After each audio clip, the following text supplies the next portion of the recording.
বন্ধুরা আসসালামু আলাইকুম। আজকে আমি আপনাদের সাথে এমন একটি হোম রেমেডি শেয়ার করব যা কিনা ছোট বাচ্চা থেকে শুরু করে সবাই ব্যবহার করতে পারবেন। তো বন্ধুরা, প্রথমে যেটি আমাদের প্রয়োজন তা হচ্ছে দুধের স্বর। দুধ বা মিল্ক আমাদের সকলের বাসায় মোটামুটি পাওয়া যায়।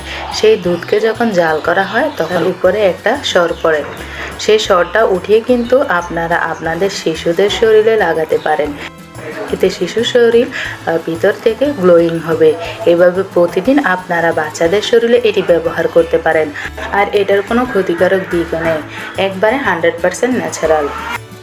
তো বন্ধুরা, আমরা এখন দেখে নিব কিভাবে বড়দের জন্য একটি ফেস মাস্ক তৈরি করা যায়। এটি বিশেষ করে ড্রাই স্কিনের ক্ষেত্রে খুবই উপকারী। আর তোমাদের স্কিন যদি অয়েলি হয় তাতেও কোনো সমস্যা হবে না। তো এগুলো যেহেতু প্রাকৃতিক উপাদান, তাই এগুলো আপনাদের স্কিনে কোনো ক্ষতি করবে না। সাধারণত আমরা জানি যে প্রাকৃতিক উপাদানগুলো আমাদের ত্বকের কোনো ক্ষতি করে না, বরং আমাদের স্কিনের যত সমস্যা আছে সেগুলো সমাধান করে আমাদের এই স্কিনটা গ্লোয়িং করে। তো বন্ধুরা, এখন আমি দুধের স্বরের সাথে দিয়ে দিব ময়দা।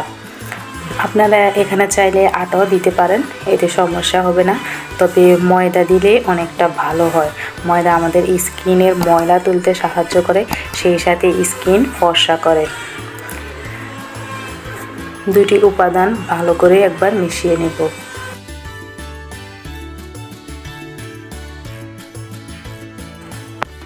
এবার আমি এখানে দিব কমলার রস।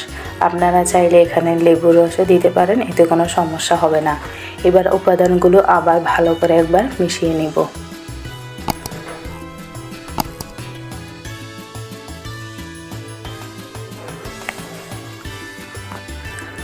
তো বন্ধুরা, মিশানো হয়ে গেলে আমি এখানে আরেকটি উপাদান দিব, সেটি হচ্ছে আলুর রস। আপনারা যদি এর সাথে আলুর রস দিতে না চান তাহলেও এতে সমস্যা হবে না, তবে দিলে অনেকটা ভালো হবে। আর এখানে যেহেতু সমস্ত উপাদানই ন্যাচারাল, তাই এটি স্কিনের কোনো ক্ষতি করবে না। তবে বন্ধুরা, আরেকটি কথা হচ্ছে, প্রাকৃতিক উপাদান দিয়ে যেহেতু এই প্যাকগুলো তৈরি করা হয়, সেহেতু ধৈর্য সহকারে এগুলো ইউজ করতে হবে। ফলাফল ইনশাল্লাহ পাওয়া যাবে যদি ধৈর্য সহকারে ব্যবহার করতে পারি। তো বন্ধুরা, এটি আপনারা আপনাদের স্কিনে ভালো করে লাগিয়ে 15 থেকে 20 মিনিটের মতো রেখে দেবেন। 15 থেকে 20 মিনিট পর আপনারা হালকা হাত দিয়ে ম্যাসাজ করে করে তুলে ফেলবেন। এরপর ঠান্ডা পানি দিয়ে ধুয়ে ফেলবেন। ধুয়ে ফেলার পর আপনারা আপনাদের ব্যবহৃত ক্রিম বা ময়শ্চারাইজার ইউজ করতে হবে। তবে আরেকটি কথা হচ্ছে, এটি রাতে ইউজ করলে বেশি ভালো হবে।